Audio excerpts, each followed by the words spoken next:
ನಮಸ್ತೆ ವೀಕ್ಷಕರೇ, ಮೆಂಡು ನ್ಯೂಸ್ ನೆಟ್ವರ್ಕ್ಗೆ ಸ್ವಾಗತ. ನಾನು ನಿಮ್ಮ ದಿವ್ಯಾ. ಇವತ್ತು ನಗುವಿನ ಹೊಡೆಯ ಕರ್ನಾಟಕ ರತ್ನ ಡಾಕ್ಟರ್ ಪುನೀತ್ ರಾಜ್ಕುಮಾರ್ ಅವರ 50ನೇ ವರ್ಷದ ಹುಟ್ಟುಹಬ್ಬ ಅಂತಲೇ ಹೇಳ್ಬೋದು. ಕೇವಲ 46ನೇ ವಯಸ್ಸಿಗೆ ನಮ್ಮನ್ನೆಲ್ಲ ಬಿಟ್ಟು ಅಗಲಿದರು. ಅಕ್ಟೋಬರ್ 29, 2021ನೇ ಇಸ್ವಿ ಅವರು ನಮ್ಮನ್ನು ಅಗಲಿದಂತಹ ದಿನ. ಆ ಒಂದು ದಿನ ಇಡೀ ರಾಜ್ಯವೇ ಶೋಕಾಚರಣೆಯಲ್ಲೇ ಮುಳುಗಿತ್ತು. ಬರೀ ನಮ್ಮ ರಾಜ್ಯ ಅಂದರೆ ನಮ್ಮ ಕನ್ನಡಿಗರು ಮಾತ್ರವಲ್ಲದೆ ಹೊರ ರಾಜ್ಯದವರು ಅಂದರೆ ಅನ್ಯ ಭಾಷಿಗರು ಕೂಡ ಆಂಧ್ರ, ತೆಲಂಗಾಣ, ತಮಿಳುನಾಡು, ಕೇರಳ ಹೀಗೆ ಅನ್ಯ ಭಾಷಿಗರು ಕೂಡ ಈ ಒಂದು ಶೋಕಾಚರಣೆಯನ್ನು ಅನುಭವಿಸಿದ್ರು ಅಂತಲೇ ಹೇಳ್ಬೋದು. ಅವರು ಬರೀ ಕನ್ನಡ ಮಾತ್ರ ಅಂದರೆ ಭಾಷೆ ಮಾತ್ರವಲ್ಲ, ಮನುಷ್ಯ ಹಾಗೂ ಅವರಲ್ಲಿದ್ದಂತಹ ಕಲೆಗೆ ಬೆಲೆ ಕೊಟ್ಟು ಅನ್ಯ ಭಾಷಿಗರು ಕೂಡ ಅವರ ಒಂದು ನೋವನ್ನು, ಅವರ ಅಗಲಿದ ನೋವನ್ನು ಅನುಭವಿಸಿದ್ರು. ಅವರವರ ಕಾರ್ಯಕ್ರಮಗಳಲ್ಲಿ ಅಪ್ಪುಗೆ ತಮ್ಮ ತಮ್ಮ ನಮನಗಳನ್ನು ಸೂಚಿಸಿದರು ಅಂತಲೇ ಹೇಳ್ಬೋದು. ಅಪ್ಪು ಅಗಲುವುದಕ್ಕಿಂತ ಮುಂಚೆ ಎಲ್ಲರ ಹೃದಯದಲ್ಲಿ ಅವರೊಬ್ಬರು ನಾಯಕನಾಗಿ ಉಳಿದಿದ್ದರು. ಅದಲ್ಲದೆ ದೊಡ್ಡ ಮನೆ ಮಗ, ಡಾಕ್ಟರ್ ರಾಜ್ಕುಮಾರ್ ಅವರ ಮಗ, ಇದೆಲ್ಲವೂ ಕೂಡ ಅಭಿಮಾನಿಗಳ ಮನದಲ್ಲಿತ್ತು.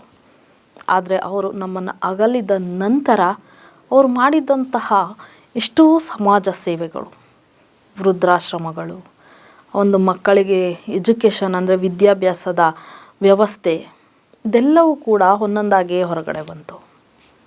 ಅವರು ಯಾರಿಗೂ ಅಂದರೆ ಈಗ ಬಲಗೈಯಲ್ಲಿ ಮಾಡಿದ್ದ ಕೆಲಸ ಎಡಗೈ ಗೊತ್ತಾಗಬಾರ್ದು ಅಂತ ಏನು ಹಿರಿಯರು ಗಾದೆ ಹೇಳ್ತಾಯಿದ್ರು, ಆ ರೀತಿ ಅವ್ರು ಮಾಡಿದಂತಹ ಸಹಾಯ ಅದುವರೆಗೂ ಎಲ್ಲೂ ಕೂಡ ಒಂದು ಚೂರು ಹೊರಗಡೆ ಬಂದೇ ಇರಲಿಲ್ಲ.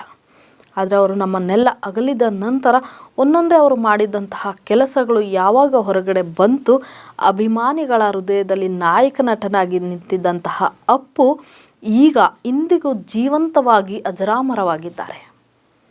ಅಭಿಮಾನಿಗಳ ಆರಾಧ್ಯ ದೈವ ಆದರು ಅಂತಲೇ ಹೇಳಬಹುದು. ಅಪ್ಪು ಇಂದಿಗೂ ಅಜರಾಮರ. ಬಾನದಾರಿಯಲ್ಲಿ ಜಾರಿ ಹೋದಂತಹ ಮರೆಯಲಾಗದ ಮಾಣಿಕ್ಯ, ನಗುವಿನ ಹೊಡೆಯ, ಕರ್ನಾಟಕ ರತ್ನ, ಮರೆಯಲಾಗದಂತಹ ಮಾಣಿಕ್ಯ ಅಂತಲೇ ಹೇಳ್ಬೋದು. ಅವರು ಇಂದಿಗೂ ಅಜರಾಮರವಾಗಿರುವುದಕ್ಕೆ ಸಾಕ್ಷಿ, ಅಭಿಮಾನಿಗಳ ಹೃದಯದಲ್ಲಿ ಅಜರಾಮರವಾಗಿದ್ದಾರೆ ಅನ್ನೋದಕ್ಕೆ ಸಾಕ್ಷಿ. ನಿನ್ನೆ ರಾತ್ರಿಯಿಂದನೇ ಅಪ್ಪು ಸಮಾಧಿಯ ಬಳಿ ಅಭಿಮಾನಿಗಳು, ಹಿರಿಯರು, ಕಿರಿಯರು ಯಾವುದೇ ಭೇದ ಭಾವವಿಲ್ಲದೆ ಎಲ್ಲರೂ ಕೂಡ ಸೇರಿ ಸಂಭ್ರಮಾಚರಣೆಯನ್ನು ಆಚರಿಸ್ತಾ ಇದ್ದಾರೆ. ಇಂದು ಎಲ್ಲ ಕಡೆಯಲ್ಲೂ ಕೂಡ ಯಾವ್ಯಾವ ಭಾಗಗಳಲ್ಲಿ ಅಪ್ಪು ಅಭಿಮಾನಿಗಳಿದ್ದಾರೆ, ಎಲ್ಲರೂ ಅಪ್ಪು ಅಭಿಮಾನಿ ಇಲ್ಲ ಅನ್ನೋಂಥವರೇ ಇಲ್ಲ ವೀಕ್ಷಕರೇ. ಪ್ರತಿಯೊಬ್ಬರೂ ಕೂಡ ಅಪ್ಪುನ ಅಭಿಮಾನಿ ಅಂತಲೇ ಹೇಳ್ಬೋದು. ಹಾಗಾಗಿ ಎಲ್ಲ ಭಾಗದಲ್ಲೂ ಅವರ ಭಾವಚಿತ್ರಕ್ಕೆ ಹೂವಿನ ಮಾಲೆಯನ್ನು ಹಾಕೋದ್ರ ಮುಖಾಂತರ, ಅನ್ನದಾನವನ್ನು ಮಾಡುವ ಮುಖಾಂತರ ಅಪ್ಪುನ ನೆನಪು ಮತ್ತೆ ನೆನಪು ಮಾಡ್ಕೊಳ್ತಾನೆ ಇದ್ದಾರೆ. ಹಾಗಾಗಿ ಇಂದಿಗೂ ಅಭಿಮಾನಿಗಳ ಹೃದಯದಲ್ಲಿ ಅಪ್ಪು ಅಜರಾಮರ ಅಂತಲೇ ಹೇಳ್ಬೋದು. ಇದಿಷ್ಟಲ್ಲದೆ ಅಪ್ಪು ನೆನಪಿಗೋಸ್ಕರ ಇವತ್ತು ಅಪ್ಪು ಸಿನಿಮಾವನ್ನು ರಿಲೀಸ್ ಮಾಡಿದ್ದಾರೆ ಅಂತಲೇ ಹೇಳ್ಬೋದು. ಸೊ ಇದು ಕೂಡ ಅಭಿಮಾನಿಗಳಿಗೆ ಸಂತಸವನ್ನು ಕೊಟ್ಟಂತಹ ದಿನ ಅಂತ ಹೇಳ್ಬೋದು. ಹಾಗಾಗಿ ಪ್ರತಿಯೊಬ್ಬರು ಕೂಡ ಅಪ್ಪು ಚಿತ್ರವನ್ನು ಥಿಯೇಟರ್ಗಳಲ್ಲಿ ಹೋಗಿ ವೀಕ್ಷಿಸಿ ಸಂತಸವನ್ನು ಕೂಡ ವ್ಯಕ್ತಪಡಿಸ್ತಾ ಇದ್ದಾರೆ.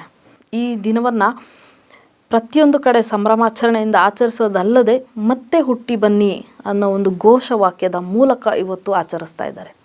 ಹಾಗಾಗಿ ಅವರು ಎಲ್ಲೇ ಇರಲಿ, ಅವರ ಆತ್ಮಕ್ಕೆ ಶಾಂತಿ ಸಿಗಲಿ, ಮತ್ತೆ ಅವರು ಹುಟ್ಟಿ ಬರಲಿ ಅಂತ ನಾವು ಕೂಡ ಕೇಳ್ಕೊಳ್ತಾ, ಇದಾಗಿತ್ತು ಈ ಕ್ಷಣದ ಸುದ್ದಿ. ನಿರಂತರ ಸುದ್ದಿಗಾಗಿ ನೋಡ್ತಾ ಇರಿ ಮೆಂಡು ನ್ಯೂಸ್ ನೆಟ್ವರ್ಕ್. ಮೆಂಡು ನ್ಯೂಸ್ ನೆಟ್ವರ್ಕ್, ಸತ್ಯದ ಕನ್ನಡಿ.